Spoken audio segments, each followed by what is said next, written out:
saying number 104.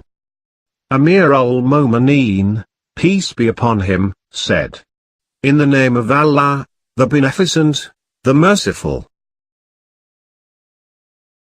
It is related by Nufayb Ali that, I saw that one night Amir al-Momineen, peace be upon him, came out from his bed and looked at the stars. Then he said to me, "O Nuf, are you awake or sleeping?"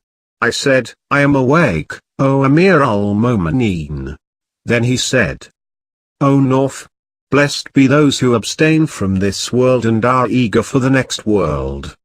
They are the people who regard this earth as a floor, its dust as their bedcloth, and its water as their perfume. They recite the Quran in low tones and supplicate in high tones.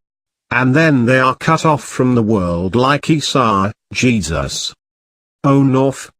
The Prophet David, peace be upon him, rose up at a similar hour one night, and said, "This is the hour when whatever a person prays for is granted to him unless he is a tax collector, an intelligence man, a police officer, a lute player or a drummer."